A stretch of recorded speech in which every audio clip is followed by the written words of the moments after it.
What's going on, everyone? Welcome into another episode of Wildly Informed. Very thankful that we were able to do this episode the day after yesterday's game because a lot to talk about, stemming a lot from that game, but also since we last chatted, Brett Marshall alongside my pal Isha here. How's it going tonight, my friend?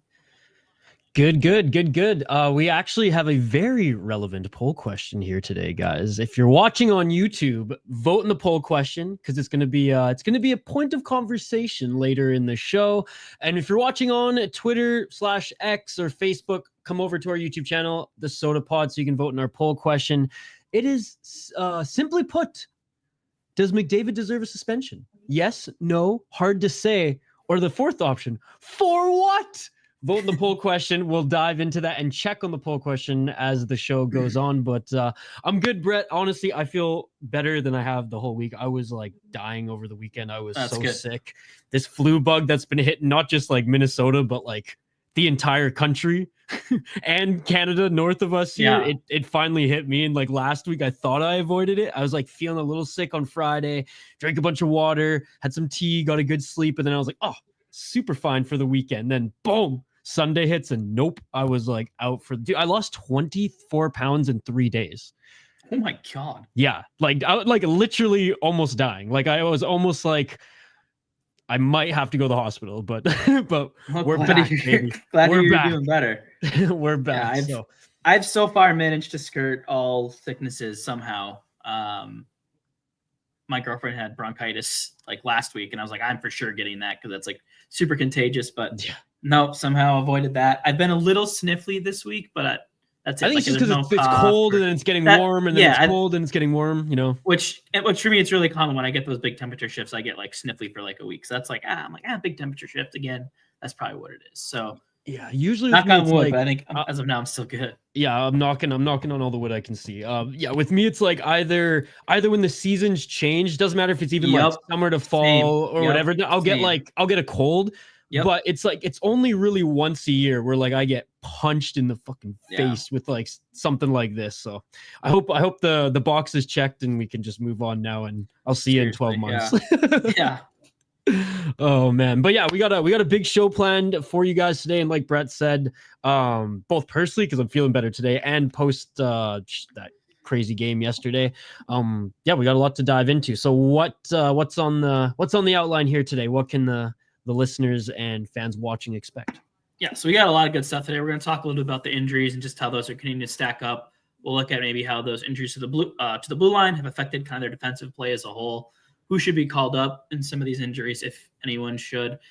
We'll talk a little bit about David Jiricek. Now that we've got a small sample, but a 4-game sample for him, kind of what his numbers have looked like. Concern? Are we excited? What are we seeing there? And then we'll end with talking about the NHL officials and NHL player safety because they're fucking joke and they're going to get ripped. So. And it's like it's the gift that keeps on giving, as you know, the Flyers and what went down with the Flyers here tonight as well. John Tortorella. I would have 100% Brett added that like video clip, but like the NHL is just they're so. Oh, I know. Even little things like that. And I've been heard there's a big crackdown like as of late too. I think Jesse Marshall was bringing some up, and I think Hoppy and Joe talked about it on their shows. Yeah, Nyquist hasn't even been able to like make videos recently. He's had like to readjust his whole content because of it, which is, I mean, they're making Dana White and the UFC look like saints the way that they coming after content. So yeah, we got to tread lightly even with that, but maybe on the audio side, I'll at least play a little bit. Maybe I'll insert like John Tortorella's rant for those listening on the podcast side of things, because he was livid. Yeah, and you know what? I love that John Tortorella protects and fights for his players, even on like not dirty hits. Like he just always has the boys back. Whether you are a fan of John Tortorella or not, you gotta respect that. Yeah, well, he's kind of like that strict parent, right? Like, yeah, they're gonna be really strict with you, but like when they gotta crack down, they're protect their kids. So yeah, in that case, it's players. So yeah, he's Mama Bear always. Yeah. Yeah. All right, well, let's talk some injuries here, Brett. Since we've already just like opened the floodgates, let's talk injuries here because it has been it's been tough, and I feel like it's a recurring theme. You know, the weeks that we've been podcasting here, the last few weeks, even after the break, it's like the Wild are dealing with injuries. They're dealing with injuries. They've definitely given themselves enough runway to still be top of the league. And in fairness to them, they have been able to scratch and claw and win some big games despite not having a lot of their big guns. But I think, proof is in the pudding, especially with last night, where like, yeah, you'll see some good, and then, things just end up falling apart. And it's like, we could use Brodin. We could use that Kirill Kaprizov scoring, among others as well. Yeah, it's been tough. I mean, thankfully it's been a little bit better than last year when they got all those injuries and just like the whole kind of season got derailed. But this is why it was such a great, it's fun for the fans when you get those points in 21 of the first 25, whatever. You can afford to kind of go 500 over this stretch where you're missing guys. But right now it's just been this vicious cycle of player one gets hurt, player two gets hurt, and then it's like, oh, player one's about to come back, but now player three gets hurt, and then player two's coming back, but now player four is getting hurt. It just feels like there's this vicious cycle of like every time a player's close to coming back, like where we've heard it sounds like Lauko's back this weekend, potentially Kaprizov back on as soon as Saturday, but at the cost now of Marcus Johansson, who just went down, right? So just like this endless cycle of injuries, and there's something to be said about just consistency with your defensive partners, with your line mates. And when you have guys going in and out of the lineup, every night and even mid game, I mean, it makes things a lot harder because now it's who am I changing for, right? What is this guy's tendency in the offensive zone? Yeah. Where does this guy like to cover in the D zone? I think all of that, sometimes gets overlooked too when you're talking. All that matters. Like chemistry is key, right? Yeah, I mean, we've talked about Kaprizov and Zuccarello how many times? Like no one else makes those passes because those two just know where the other absolutely. is. So. Absolutely. Like, well, I mean, I grew up watching the Sedins play together, and don't get me wrong, there were seasons where like, Daniel went down and Henrik, stepped up with other line mates and still produced very well. But like they were far from the 100-point player each on the same line when they were separated due to injury, right? So like there is something to say about that 100%.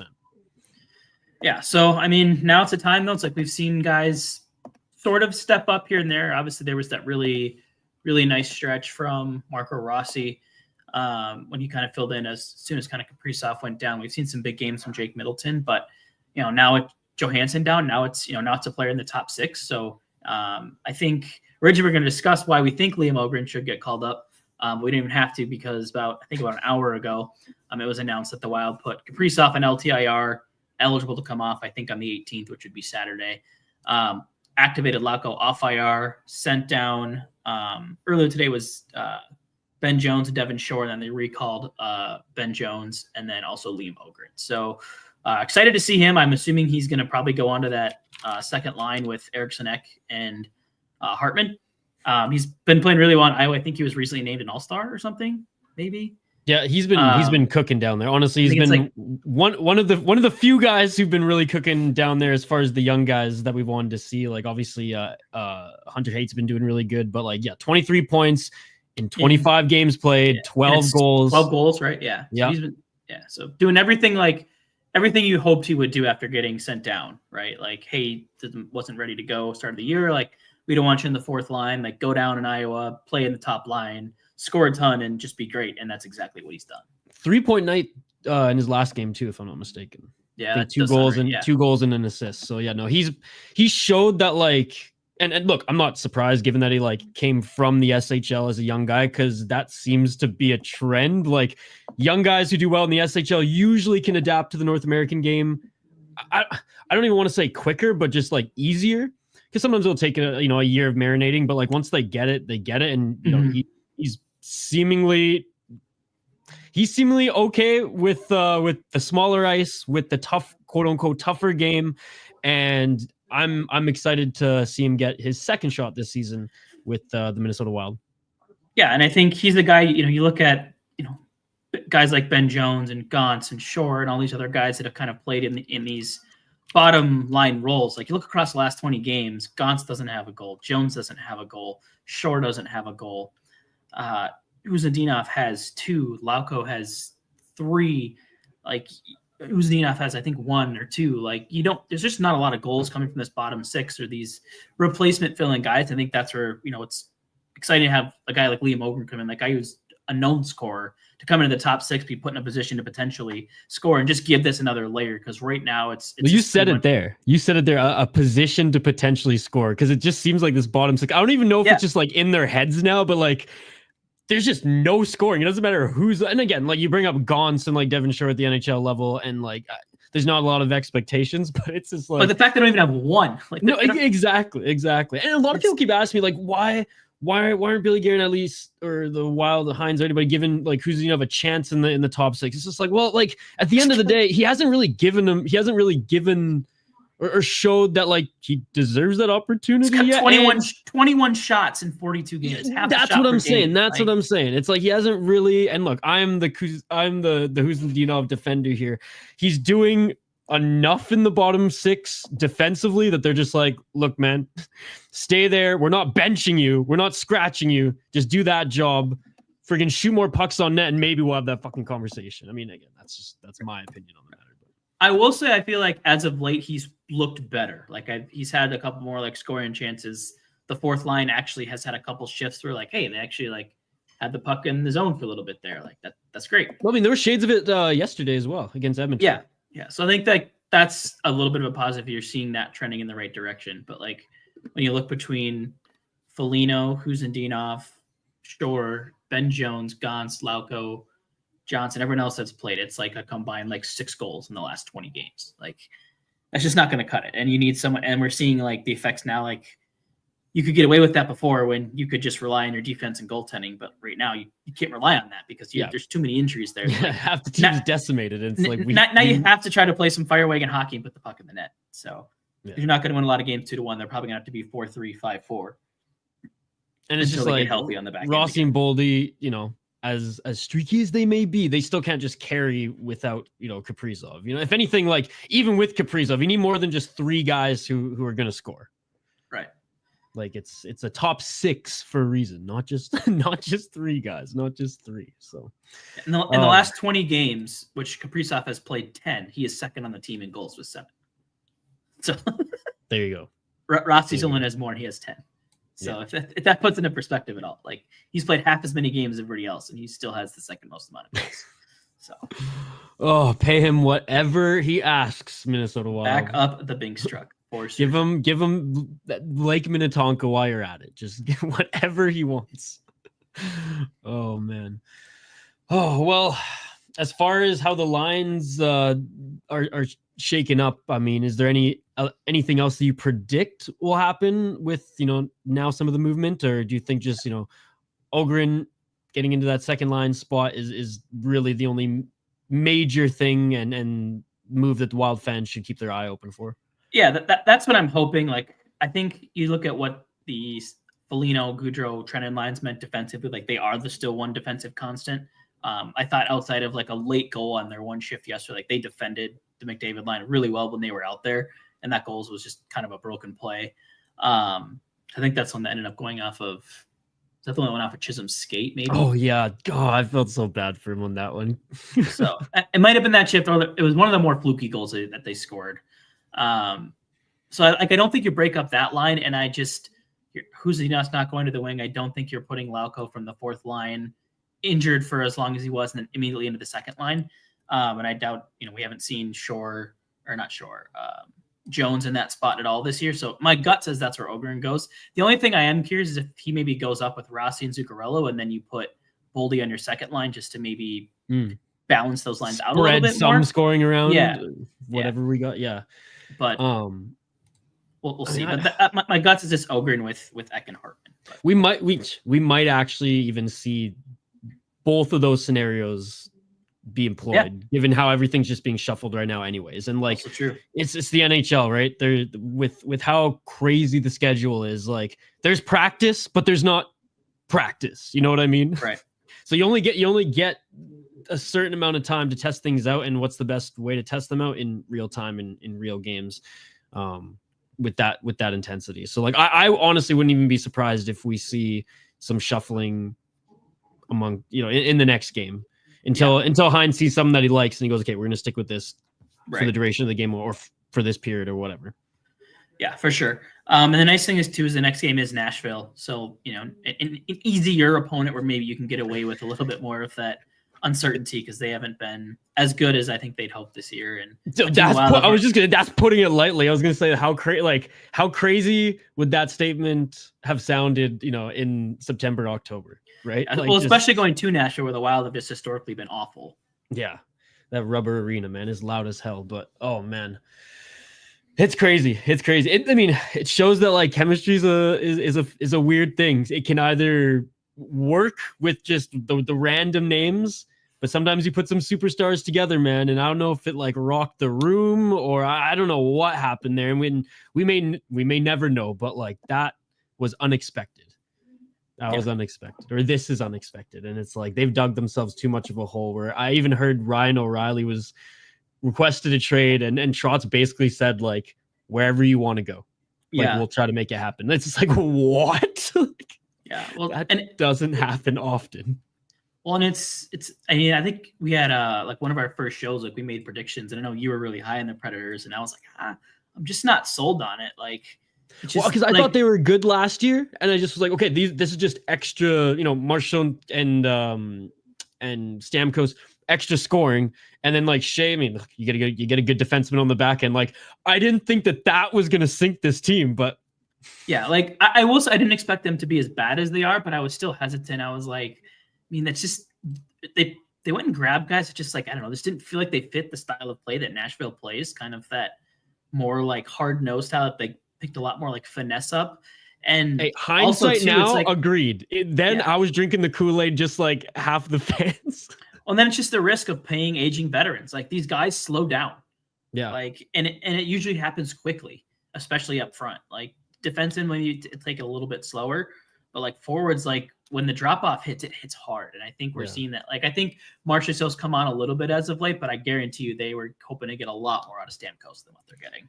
Yeah, and especially with his injury history as well. It's you don't know when it's just gonna hit. And he's not super old. He's 34, 35, but he's been playing in the NHL since he was 19, and he's had how many surgeries? He's had how many crazy injuries? He's played how many long seasons in Stanley Cup runs, which are absolutely grueling, where you're playing through stuff and you're getting shot up with cortisone left, right, and center.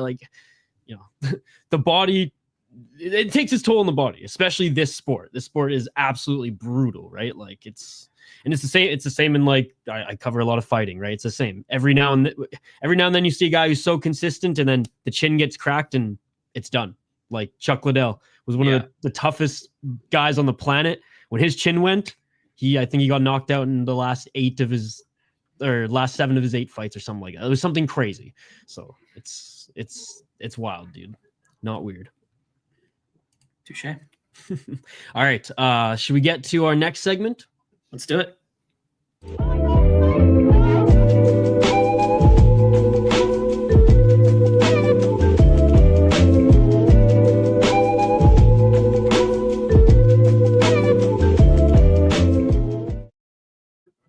All right. So today on analytics, what are we even calling this now?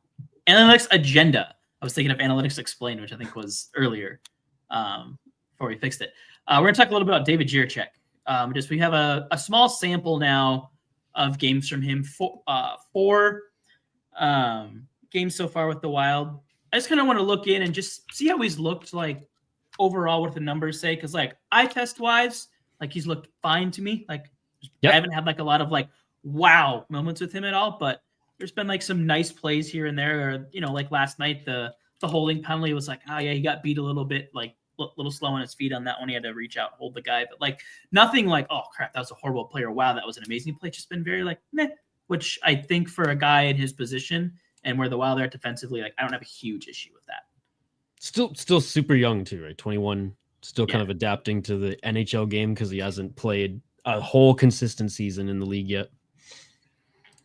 Yeah. So, he's the numbers they aren't great.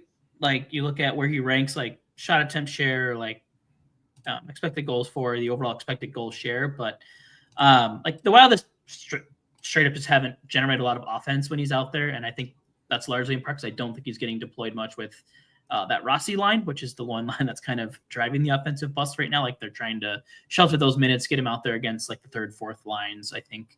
But he hasn't been scored on yet at all. They haven't scored a goal with him on the ice, but he hasn't been scored against either. So 0 goals for, 0 goals against. I think all the other defensemen on the roster have at least 3 for and at least 3 against. I think Dermott might be 1-1, but he doesn't have quite as much ice time in that stretch. But so like he's been fine. Like hasn't been liable for a goal against. I mean, that's unless you count the penalty, I think that led to a power play goal. But aside from that, like he's been squeaky clean on that front. So I've liked what I've seen so far. There's nothing like crazy happening yet, but like it's not common. A lot of 21-year-olds, unless they're going to be like superstars in this league, come in and dominate at age 21, especially on a new team, new system, all that stuff.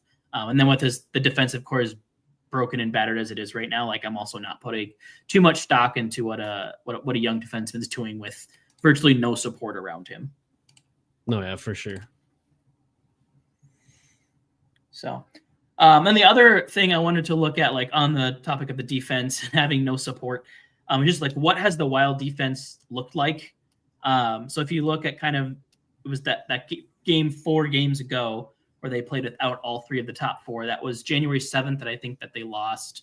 I think it's when Brodin and Faber or whoever the last to go down of the 3 was. That's when that happened. So up until that point, numbers on the screen, they're like defensively 1.91 goals against per 60 at 5-on-5, 2.17 expected goals against, controlling 51% of the high danger chances, 51% of the expected goal share. Like defensively, they were awesome. And we're seeing like now goals against per 60 has jumped in the last 4 games from 1.91 up to 3.48. So almost doubling the amount of goals against per 60 right now. Expected goals have gone up by about almost half a goal per hour.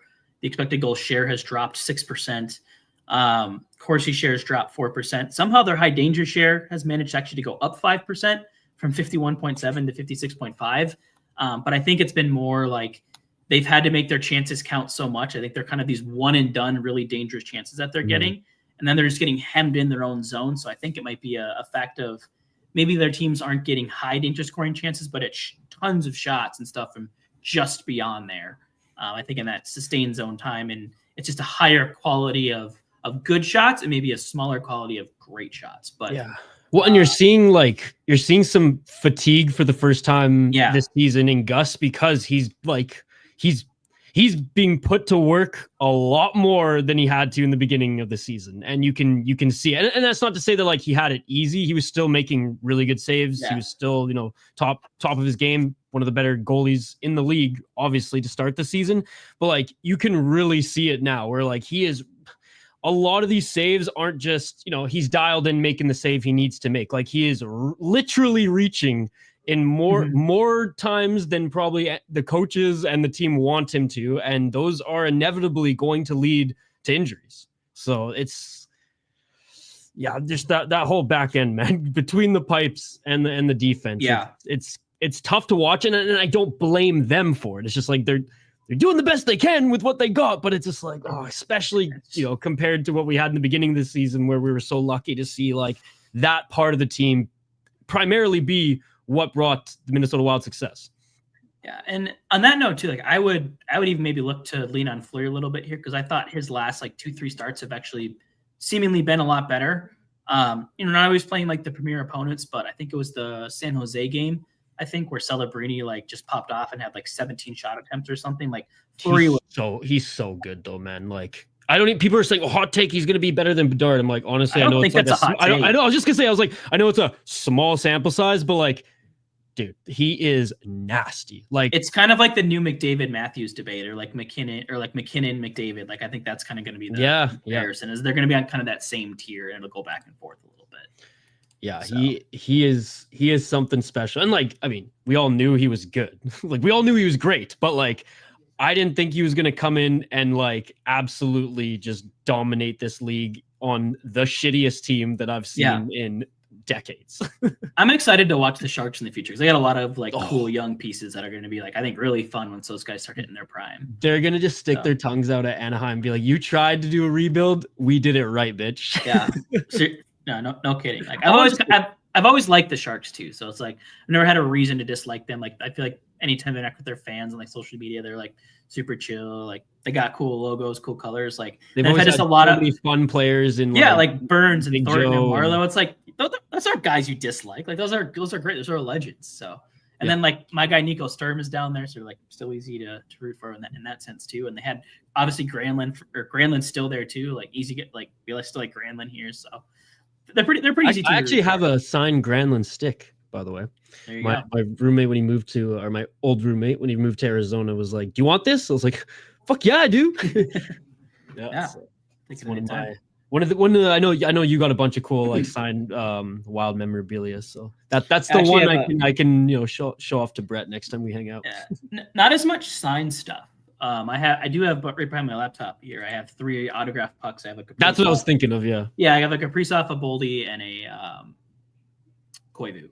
So kind of my holy trinity of signed pucks. And they were actually all gifted to me, I believe. I don't think I actually paid for one of them. Nice. I got one of them from the Wild, I think. One of them from Russo. And then actually I think another one might have came from the Wild too. I think they gifted 2 of them to us. So, or no, the other one, my Boldy one, was a groomsman gift. Very nice. That's a cool thing too. Is like they're all gifts, so it's like in that sense they're even like even a little bit more special. Like, they got like a someone saw this sentimental value. Yeah. In addition to just like sports memorabilia value. That's exactly cool. Yeah. I like that. Well, I mean, I don't know how much more we can really dissect this other than like we just need this back end to get healthy, and right now we're just hoping and praying that they can. Yeah, like they just have to weather the storm. Yeah, weather the storm, exactly. Yeah, and maybe just Kaprizov coming back and just having a little more time in the offensive zone could help with that a little bit, and just a confidence boost for the team, knowing that like okay, when he gets the puck, we can breathe.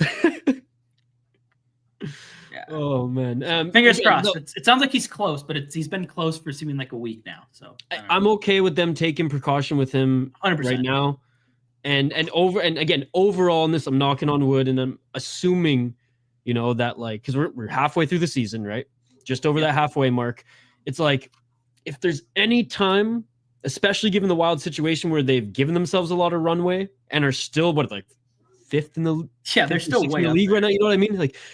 Where they are right now, so with that context and where the season's at right now, if you're gonna get a friggin' tsunami of injuries, this is the time, right? Because then there's time for everyone to get healthy. There's time to regain confidence, to get the bearings back under them.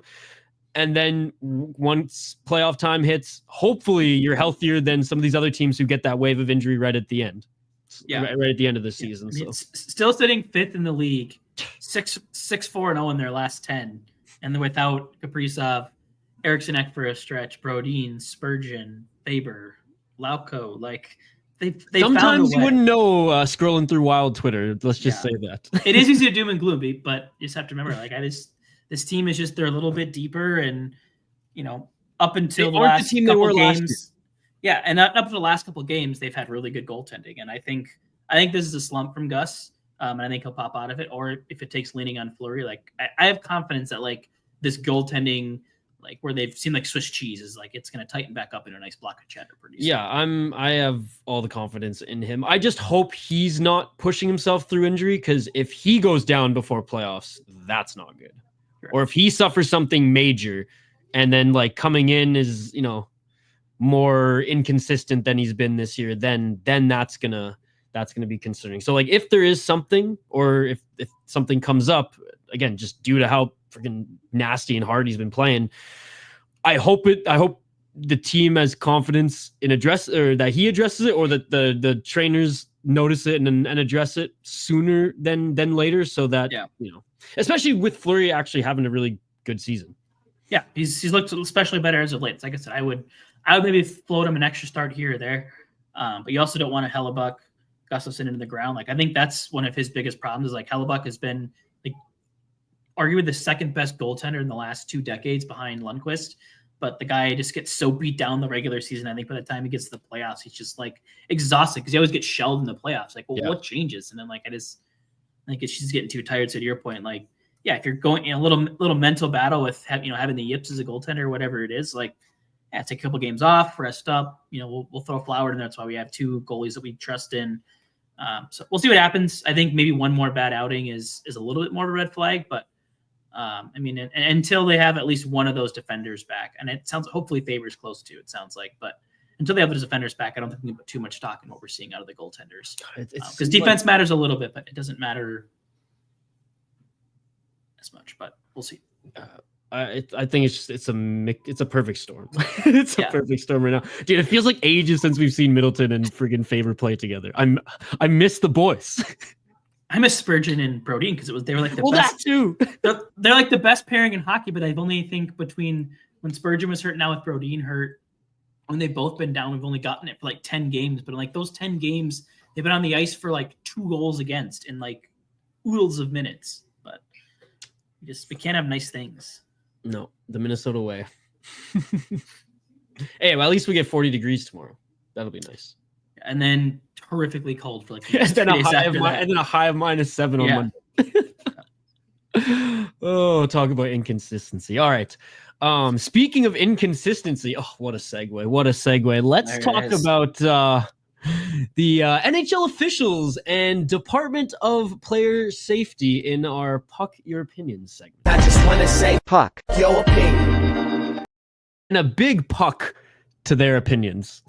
Yeah. Do you want to start with player safety or the officials? Oh, let's start with the officials. Yeah, I'm so sick of just officials like having no repercussions for their actions. Like, yep, constantly making bad calls. And like last night, like they missed some egregious calls. Obviously, the elbowing on Johansson was a missed call, but like Hartman later in the game, like sweeping out the legs of Draisaitl with like a pretty clear and obvious, like, yeah, that should have been a trip. He was trying to do that. And they just like both times referees staring right at it. And they're like, didn't see anything. And like, they went on about their days today. Like nothing happens to them. And like, there's some BS about like, they don't get to do playoff games. I don't give a shit that my team has to get to the playoffs for that to matter. Like, yeah. And if, you have terrible calls and it goes both ways. So many games like last night, I don't think it was good, period. Both ways. There was pretty badly missed calls. And then the crap too, like Eriksson Ek trying to get an explanation for what happened to Johansson, and the ref's excuse was, he hit himself in his face with his own stick. It's like, what? It's like you literally have like iPads on the bench and the Jumbotron. Like if you missed it in real time, just look. Like and yeah, they can say that, and there's just like there's no repercussions for him. I think he's saying it's bullshit. Like at a very minimum, like get him to come out and like talk to the media after a game, like, hey, what do you think about this missed call that you had? And make him answer to a camera or a microphone. Yeah, no, for sure. And like again, I watch 2 sports in particular religiously. It's like hockey and mostly MMA, but combat sports. And the judges in mixed martial arts, Brett, remind me of the officials in hockey, given that they can give the most inconsistent scores, right? Because there's 3 judges, and sometimes they're really messing with people's livelihoods because it's a clear victory, right? And two judges will score it the right way, and one will completely mess it up, and it either ends in a draw or a split decision, or maybe 2 judges kind of go rogue and really just give the wrong decision to a fighter, and then the one who was supposed to win gets robbed, and they lose half their pay. And those particular judges are protected by the commission, whatever state they're in, but usually Vegas and Texas. They're the loudest with some of the worst judging, but this is a hockey show. But the similarity that I want to draw is they're protected by their governing body, and they don't have to explain why I made that decision. Why did you win the fight? Why did I score it this way? And on the hockey side, why did you not call this? Or why did you call this? Like an explanation seems warranted when in hockey, it's not as maybe egregious because it's not like a single pay, sporting event. It's a season, but like you could dictate who wins the game. You could dictate, just who wins the game. It's not up to you to write the game, right? Yeah. You're there to police it. Yeah. And I think that sometimes happens too, is the ref wants to become the star of the show. And like, and whether they do it consciously or subconsciously or not, but like I saw a tweet, one of the guys that did the Wild game last night, the Oilers are 6-0 in games where he's the one calling the penalties. Like, that's interesting. But on the same token, like that happened in the Wild, I think I don't remember what game it was. But there was a ref that like I think it was all time, like the Wild were like 13-1-1 or something when he officiates the game. Like stuff like that, like maybe there's a little bit of a bias there. Like, is that good? Is that kind of stuff getting looked into? Like, especially come playoff time, like, hey, we can't, like, whether or not you know it or not, like our data shows that you're maybe favoring this team a little bit too much. We're gonna get a different, more unbiased crew in there. Like this team's 6-6 with this rep out there. Like we're gonna put that one out there instead. Like things like that. I've never actually thought about that, but I'd be perfectly fine with that. And I know like a lot of the refs like know the players. Again, like I don't think they're having dinner with each other and things like that. But like I'm sure there's some who officiate Tom Wilson's games who like are, maybe not a fan. And I'm sure there's others who are like very much loving of who's a wholesome player, like Spurgeon, for example. Right. Yeah. And look, I overall would say that I put my faith into the refs, leaving personal bias aside, but with how fucking inconsistent they're human beings. They're human beings, A, and B, with how inconsistent officiating has been in the last, I can't remember it being this bad when we were growing up, Brett. Like I feel like in the last 3 to 5 years, and I'll say 3 years to be fair, it's gotten out of hand. What I think part of the problem is the inconsistencies. It's like, oh, we finally figured out what goaltender interference is, and then it's like because we see all these calls, it's like, oh no, because this was called a good goal last game. Last time this exact same thing happened. This time it was a goal, or it's I just watched my guy take 4 cross checks to the back in front of the net, nothing got called. Cross check. So I'm going to go cross check, and then I get called. It's like, correct. What is going on? And it's like, oh, well, what happened by the boards instead of front of that? I'm like, a cross check's a cross check. Like the rule book doesn't state it has to be near the boards for it to be a cross. It's just like, and it's when do you call stuff? Why do sometimes they take both guys for a penalty when it was clear as one guy? Like yesterday, when Trenyon got sucker punched basically in the back of the head, like I was like, oh, was this one where they take them both because one guy sucker punched? We got to take them both, but that was when they got right. But like even when plays like that happen, it happens with Eck all the time. It seems like too, where like Eck took 3 punches to the face and then got a penalty for doing nothing. Right? Yeah. It's like, why don't they have to answer to that? Why do we have these things? It's just I'm so sick of just like. And it's not just Minnesota fans. Like it's every fan base. It's like my team is getting shafted by the ref, and they're all probably right. Yeah. Well, and then going back to like Torts, right? He's even like he's had enough. He doesn't even care. I'm sure the boys like cover his fines at this point because like he can't. I love watching his post press when he's just like, I don't even know like what the rules are anymore. And he's like, I'm pretty sure he is the longest standing coach in the NHL right now. And he's like, I don't even know what the rules are anymore. So I'm there screaming at the refs, being like, I have been involved in this game in the league longer than you zebra fuck. And I'm the one now getting fined because I want answers? Like, no, dude. Yeah, well, it's like Anthony Edwards, the Timberwolves, like last year, he's like, I'm probably going to get fined for saying this. And he was, and then just went on a rant about the officiating. It's like, so the refs can do whatever they want, not get criticized. And the minute a coach or a player wants to criticize, like, no, can't do that. It's like bullshit. I mean, Torts probably wanted to fight him, so like I get a little bit, but like, you know what I mean? Let him. Dude, yeah, at this point, maybe one of them does need a slap in the face, like a torch slap. Seriously.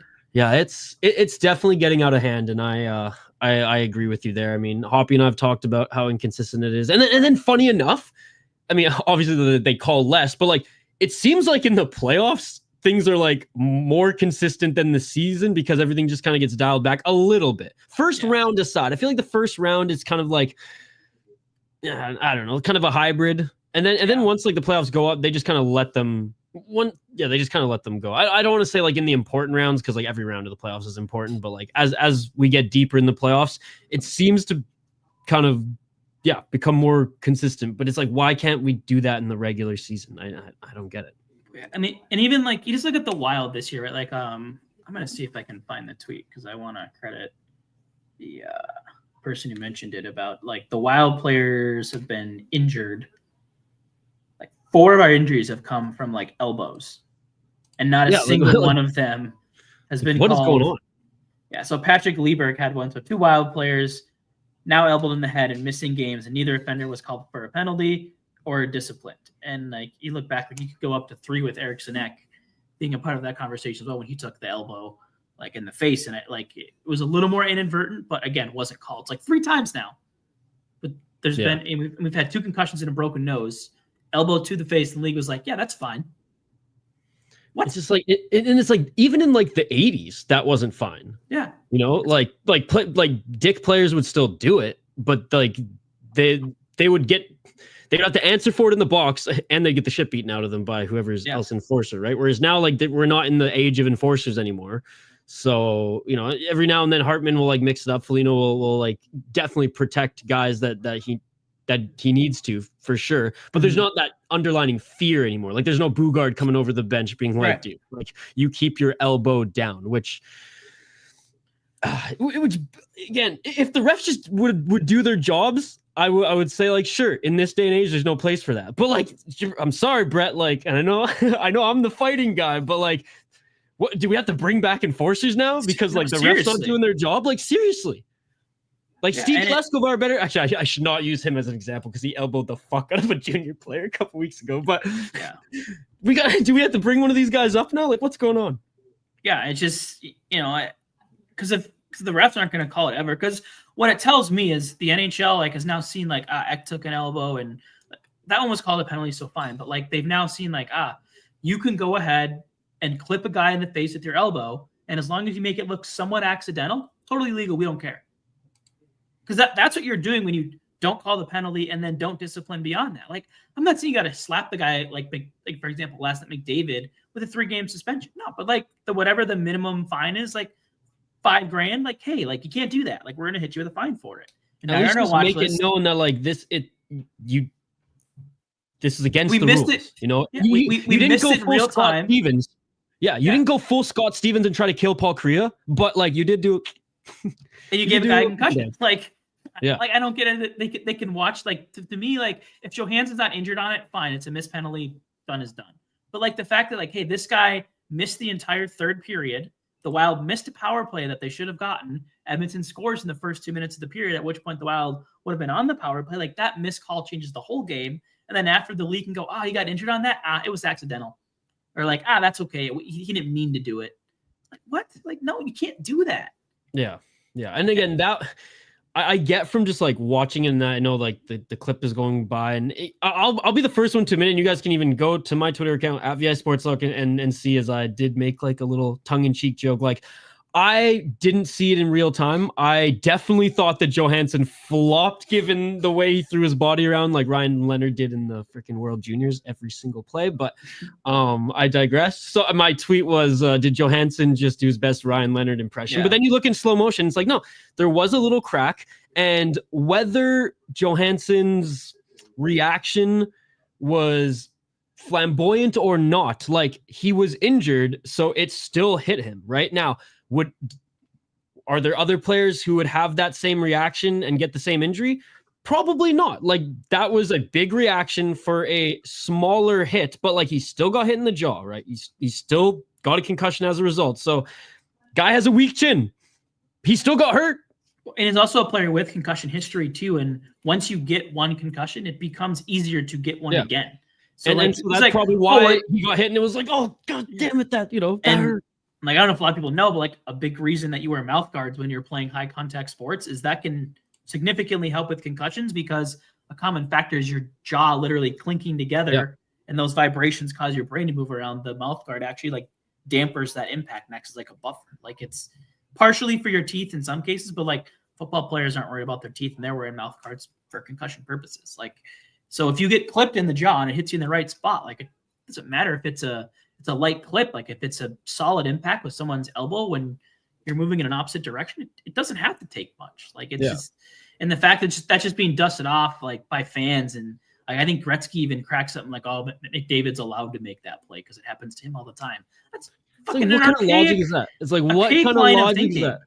Yeah, well, like, Mr. Great One didn't have anyone touch him because he had everybody defending him. So like Mr. Fake ass Great One, Mario Lemieux is the Great One. Gretzky, take it. Yeah. You know. So is step aside. So that's really peeving about the whole thing today. It's like it started off like I was a little ticked that Department of Player Safety didn't issue out a fine, but then all these Oilers fans that were just continuing like, oh, Johansson's faking. And there was people that were like legitimately and seriously on Twitter today being like, he is intentionally being hurt so we can like take a vacation and take a few games off. I'm like, did you realize how stupid you sound? You know, he gets paid to play.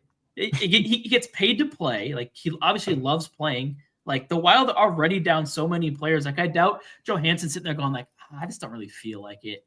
Yeah, I got hit. I'm just going to lay down for a week. Like, no one's doing that. Like, that's some dumb shit. Look, I'll be the first one to say I didn't like his reaction. Okay, am I going to blame him for reacting that way, for getting hit in the jaw? No. Do I think, like, again, there's other players who maybe would have like bit down on their mouthpiece a little bit and like tried not to, again, be that flamboyant in the way they went down? Sure, that's a me thing, but like, I'm not going to sit here and bash Johansson because of that. It was just one of those things where I was just like, you know, it's like a player is hurt with a head injury that has a long history of being very problematic in hockey. And the only thing you could do is sit there and mock him. Like, have a drip of empathy. Yeah. Like, people are like, well, what do you think about Hartman? I'm like, it should have been a penalty for tripping. like yeah. I don't sit here and blindly defend Wild players. Like, if anything, I'm the opposite. Like, when Foligno had the knee in the playoffs, I was like, yeah, that did look a little iffy. Like, I'm never the one that's going to blindly defend Wild players. Hey, like, I can vouch for that because I've teased Brett in the past for doing that. And like, you know, it's just that it's just light teasing.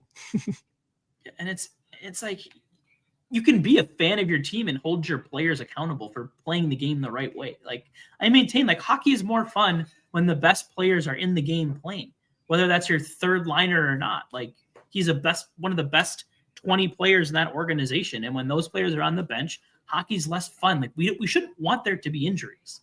We should want to, as fans, like, want anything that can consistently lead to injuries, like elbows to the face, to not be a part of our game. And I don't think that's an unreasonable take. And I don't get why it becomes unreasonable if it means your player did it and you're the salt of the earth. It ticks me off. No, and like a big, clean, good hit is amazing. That's part of the game. And sometimes players will get injured off big hits because like these are huge monster athletes skating at unspeakable speeds these days.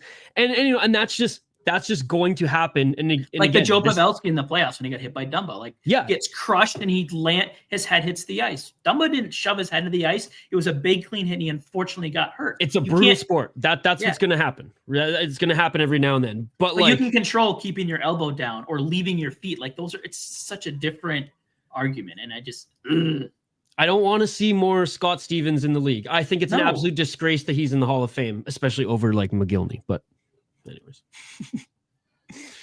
even if McGillney wasn't in the Hall of Fame yet, or even if McGillney was in the Hall of Fame, but I'm still disgusted Scott Stevens is in the Hockey Hall of Fame. They even like changed the rules where like blindside hits are illegal because of the shit that he used to pull.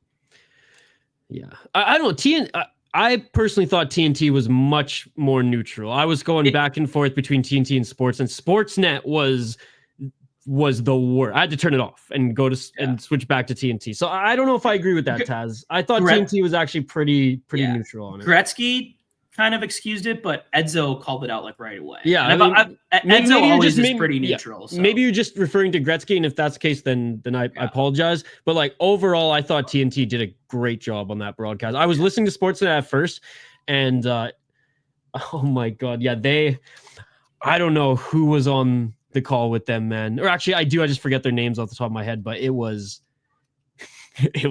It was bad. It's like good players make stupid decisions sometimes. It happens.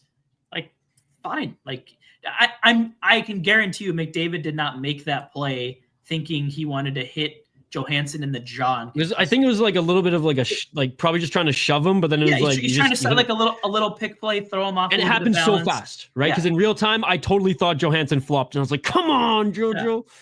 But, it's like I'm not saying we need to like call McDavid this like incredibly dirty player. It's like he was a good player. They made a really dumb play, should have been a penalty, and the league should have disciplined him for it. And like, apparently that's a really hot take. But I'm just quickly scrolling on my Twitter because there was something that the broadcast said yesterday. Oh, yes. And I quote, McDavid takes it hard in the hole was just uttered by Sportsnet on live TV. One of the many bangers they had last night. Yeah. Oh man. All right. What else? What else is grinding your gears, Brett? What else is grinding your gears? I mean, we've kind of dabbled into player safety a little bit, but I'm just like sick of this shit too. Like the department of we don't care about player safety is probably a more appropriate term because I went to fucking Princeton though, Brett. because like there's just been so many plays, like not just Wild players, but like all across the league where it's like this guy got hurt and you're like, oh, that it's got to be a fine or suspension coming for that guy, or like, oh, this has got to be a 5-game suspension and it's nothing, or it's a week fine, and it's like, who are you protecting here? Like the Jared Spurgeon torts more than players, and that's a fact. Yeah. That's a fact. Yeah, friggin' almost $500,000 for torts for trying to come after a referee and a player $5,000 for like tomahawking someone in the face, like yeah, or throwing a flying elbow or whatever it is. And like I just think too, like you look at like the Spurgeon play, like that was clearly a play with intent to injure the player. Like that's not a hockey play, and it's 3 games. And the while they're without Spurgeon, now it's whatever is it, like 6, 7, 8 games and counting. They lost a 4th line bum, and the Wild lost one of the best defensive defensemen in the league, and they got 3 games and we're indefinite. Like that's bullshit to me that there's not harder punishments. And I've always maintained, I know this one's a little controversial, but if I know where you're going with this, if there is clear intent to injure a player on a play, like you intentionally run a guy from behind, you slew foot him like Lahero did to Spurgeon, you should be out for as long as that player's injured. It's like it's an eye for an eye at that point. Like you went in knowing what you were doing. You are also going to pay the punishment, and a little slap on the wrist of 2 to 3 games is not enough. It's just not. Yeah, I can't get on board with that just because of like every player heals different. Every player is going to make a decision to maybe go under the knife when maybe it's not the only option, but they choose to or not. And it's just like there's just too many factors for it to be that black and white for me. However, especially with a 4th liner, hit him where it hurts. The bank. Yeah. Right. Or maybe it's something like it has to be a longer, like if it's intentional and injury and intent to injure is proved, it's an automatic like 7 games or automatic 5 or 10 or whatever the number is. Like if you intentionally injure a player, it's whatever we would normally suspend for boarding is usually this much. Now, because there was intent, now it's 13 games instead of 3. Like that'll teach players to stop doing that shit. I guarantee it. As long as we like eliminate like the factors involved, right? Because depending on the player's injury, it depends who the player is. Some people are going to heal faster than others. Some people, again, are going to take surgery route or rehab. There's just too much going on there for me to be on board with that. But okay, I can compromise with if there's intent to injure, we go. It doesn't matter if you're first time or repeat. It's an automatic 7, right? Yeah. Or whatever. Yeah. I can, whatever the numbers. I can compromise with that because there's kind of like less variables. It's like, nope, you did this, so you get this. Or just, hit him where it hurts and be like, oh, you only make $1 million this year? Well, we're taking half. Sorry. Yeah. And then you'll learn. Yeah. And then kind of on the official side too, like getting these calls right in real time, I think is important. Like the refs are going to miss stuff. But if there's like, and they've sort of added a little bit with high sticking after, ironically, for the second time, a Joe Pavelski playoff injury, when he got like basically took his own stick to the mouth and that whole major penalty thing happened and they couldn't review it and all that jazz. Like I think if there is a play where an injury happens and that injury is a stop play, they should be able to go back and review that play and determine if they missed a call or not. Because last night, like where they could have been like, oh, yep, we missed 2-minute minor. There's injury in the play. We're calling a 2-minute minor. Put X amount of time back on the clock, whatever it is. Like get those calls right. That's also going to have like stole players down and like, hey, if I get caught doing this and this guy gets hurt, we're going to get reviewed. We're going shorthanded. Like I'm not going to do this. Or like get somebody in Toronto watching one person watching one screen for that reason, right? Like what's one more person or what's like hey you missed a pretty bad shot at a guy's wrist, go back and look at it or something. Like can't take that long, but like just again that, and then that gives you more accountability, all that stuff. Then the other thing and back to the kind of to jump back around to the Spurgeon injury, like the fact that only got 3 games in the NHL is just like, oh, this is a player with no history, and actually it's a suspension in the AHL and then like 9 or 10 NHL other history, no NHL. No, But like you look back at all of his previous through the CHL and the AHL, the guy had like 13 combined suspensions or some like insane numbers. Like this is not a squeaky clean player, and like legally right now under the current CBA they can't include that stuff, but it's bogus that it's not. And in the new CBA that needs to be fixed, in my opinion. So I'm on the other side now. Again, I'm all about compromising, and that's why I love podcasting. I love having these conversations. That's what this segment's for. No, absolutely. Yeah. We've been agreeing way too much this season, to be honest. Like, yeah. So this is what I think. Junior, fuck that. These are kids. They might be idiots, but like their brains aren't even developed yet. And hockey's slowing that down. Let's be perfectly honest, especially the way that some of those guys play. So like, let's, junior aside, I don't think that junior hockey should be taken into account. AHL and ECHL are direct links to the NHL. I think you can draw from that. I think that's the bare minimum. Well, we've compromised because that's my like maximum. I think like even in other leagues, it's not like AHL is like it. Like you said, it's a direct affiliate, like that at a minimum. Like that's a guy and ECHL literally in your organization. It's part of the pipe. Yeah, ECHL is part of the pipeline too. Junior hockey, I have no time for because again, until the prefrontal cortex is even close to being developed, I'm gonna give people a second chance. I'm gonna give people the opportunity to learn and like become an adult and maybe gain some more empathy, right?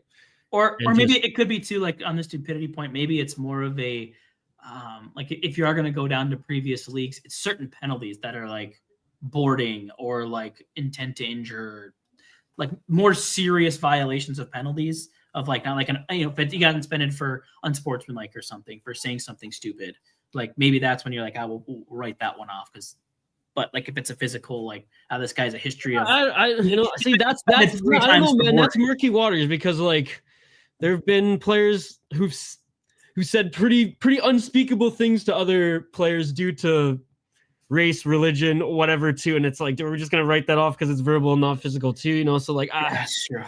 I don't know, but I think at a minimum, everything, but at a minimum, the NHL can't be the only thing that's looked at. I think like if a history is a history and doesn't get erased because you've made the show, in my opinion. Yeah, I can compromise with ECHL and AHL because they're direct links. It's part of the same organization.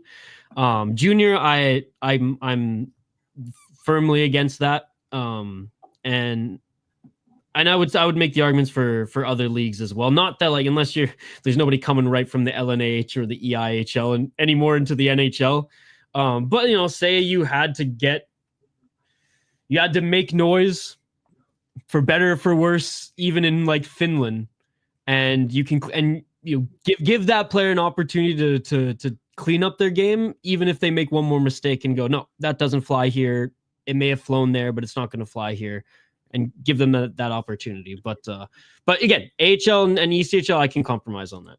Yeah, it sounds like there could be mumblings that maybe it's something that's not fully negotiated, but that might be brought up in negotiations in the next CBA, which I think is coming up really soon, and they might even bump it up. I think if the salary cap is projected to go way up.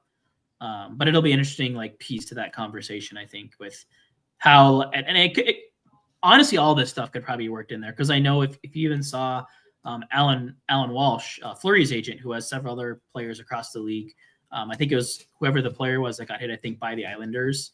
I think maybe it must have been one of his players because he went on a rant with the same thing, like the NHL, like not penalizing and like if these are things the agents want, that it's probably going to be fought for by the PA.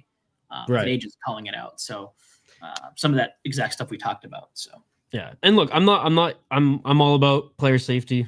I want these athletes to make as much money as they can because, let's be honest, in the NHL, like unless you're a superstar and even then, like you don't have OV long careers normally. Right. Like you're not making nearly as much as players in other sports. Freak of nature. You're not, right? Like we've been talking this show, the theme of this show, Brett, is just really highlighting just how brutal this sport is and how brutal this league is at the highest level, right? So like I want nothing more than these guys to play as long as they can, make as much money as they can, and have the best life that they can post, playing career. But at the same time, I don't want there to be too many gray areas, because nothing's going to be fixed if we open up even more cans of worms, right? So and it's never going to be perfect, but trying to find that compromise, trying to find that balance, and trying to be able to be like 1 + 1 = 2, not 5 different options. If we can, whittle it down to less of a gray area, that's kind of what I'm hoping for in the future.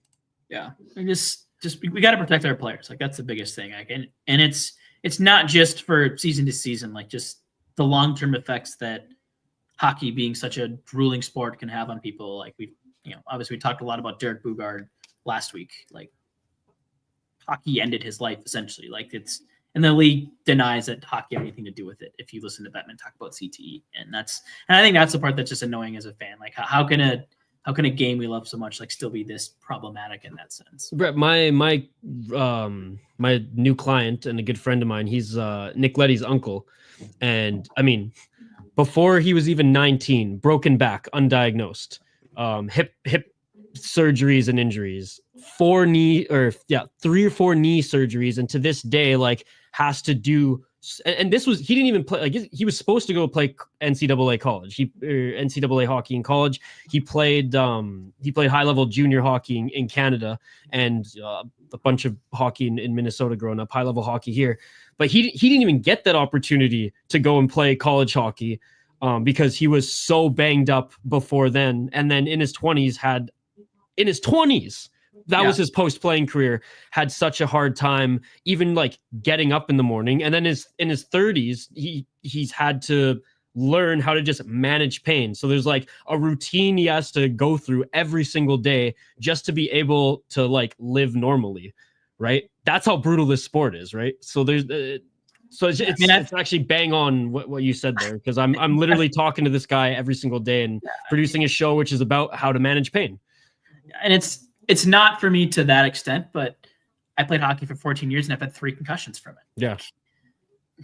And I had like, occasionally I do get migraines and stuff as like a post-concussion syndrome. Like, I'm thankful it's not frequent. Like, it's maybe 2-3 times a year at most, but like it still happens. And I am like inoperable that day. Like, I get aura. Like, I can't listen to music. I can't be around light. Like, I just have to sit in a dark room and like deal with migraines for, it's been anywhere from like 2 to like a couple hours, like a couple days. And like, I've, tried to get some treatment and stuff through like chiropractors and things like that have helped, but it's like, those came from hockey because I didn't get concussed doing anything else. Yeah. There's nothing else where I hit my head. So it's serious stuff. And it's annoying to me. Like, as right as Bettman is in a lot of things in the way he runs the league, as we've talked about, like, that's the one area that is just always such a sour point for me. It's one of those things where like when he steps down, or like on his deathbed when he has no affiliation to the league, he's gonna be like, oh yeah. Well, and it's all legal reasons, because if it totally is. Yeah. It's all about the money. Because his job is to make the owners rich and grow the league. And having a lawsuit like this, where like it becomes class action, it's so expensive. Oh, class action, and like you better believe that so shitty that's the reason. You better believe that like not only the hockey world is going to get involved, right? Because it's wild, man. It's wild. But all right, I think this was like the most heavy Puck Your Opinion segment. Yes, I had some strong opinions today. Yeah. No, it's good. It's good. That's the Oilers fans who got me riled up throughout the day too. We had a lot to cover this episode. We had a lot to cover in this segment, and it was a good one. And like, I'm so glad we decided. Again, my health issues aside, like I was so thrilled that we were able to do this after that game, especially like watching the game anyways. Which, so yeah, the first 2 periods, glimmers of hope. The third is where it really collapsed. Yeah, which and again, like we talked a little about fatigue. Like, you have a roster of some grinders and stuff that aren't, I think like Boldy, Rossi, Chisholm, there might have been another player, like all skated in like career high minutes last game. Like you said, like, yep, that would explain why they looked a little sluggish and dead in the games, just because they played more than they've ever played in their NHL careers. Yeah. Right. So, and I think as you get healthy, you don't have to do that as much. So Yeah, like there was a lot of good that came from last game. Like obviously the power play scoring twice, like that's encouraging. I think the power play as a whole looked a lot better ever since I wrote about how to be better in the penalty kill. The Wild's penalty kill has been somewhat better. It's still not great, but better. So I mean, we're hopefully getting healthier.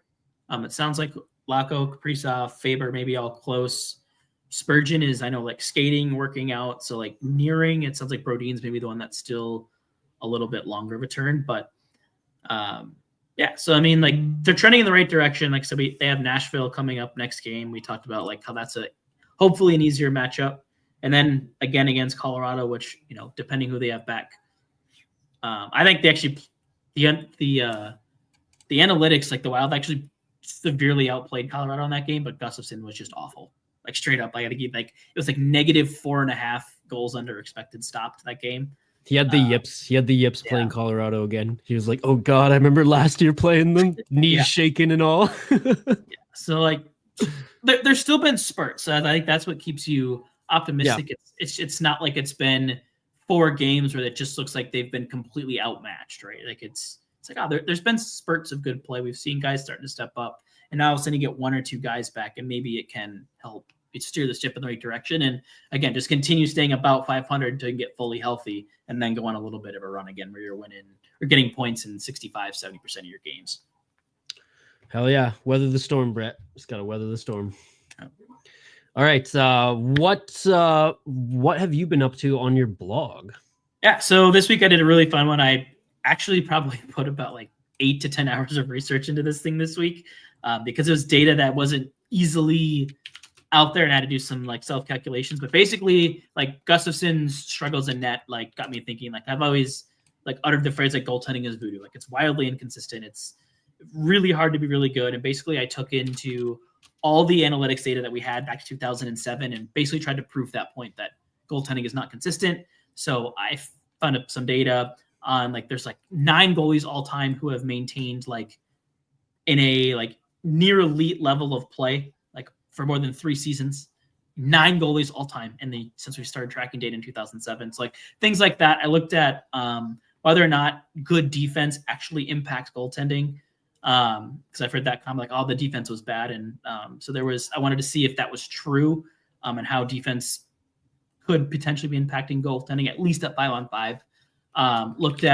And then I also looked at goaltending as being a leading reason why coaches get fired. And pulled some data on like what the goalies' metrics were when the coach got fired, when the coach was fired, to see if there was correlation between really bad goaltending and coaches getting fired.